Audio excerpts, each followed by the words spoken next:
Many times we jump into conclusions and we get it completely wrong.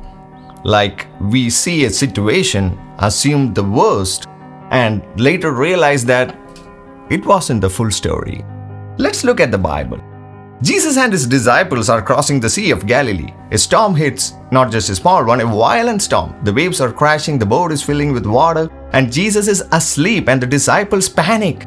They wake him up and say, Matthew chapter 8 verse 25, Lord, save us. And then they are saying, we are going to drown. Think about that. They are literally in the boat with Jesus, but they jump to the conclusion that they are about to drown, to die. And Jesus responds, why are you afraid, you of little faith? Then he calms the storm just like that.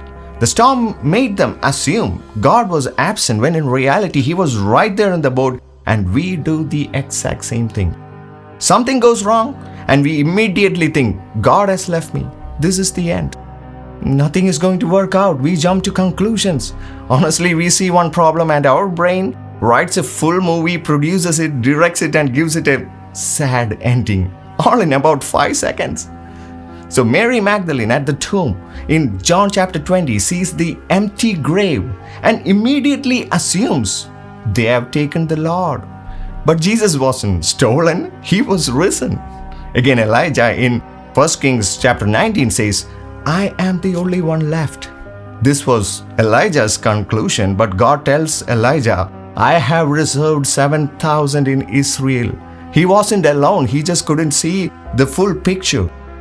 Again, Martha in John chapter 11, when Lazarus dies, tells Jesus, if you had been here, my brother would not have died. Her conclusion, it's too late. But Jesus says, I am the resurrection and the life. And then he raises Lazarus from the dead. We see a moment and we assume it's the final outcome. But God sees the full story. Isaiah 55:8 says, my thoughts are not your thoughts, neither are your ways my ways. Maybe you are in a storm right now in your life. Listen, Jesus wants to be in the boat with you.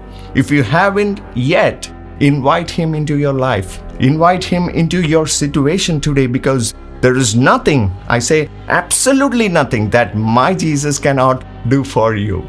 Just because it looks like the end doesn't mean God is done. Just because it feels like he is absent doesn't mean he's not there. He might just be waiting for you to trust him, even in the middle of the storm. Don't let what you see make you forget who he is. God bless you.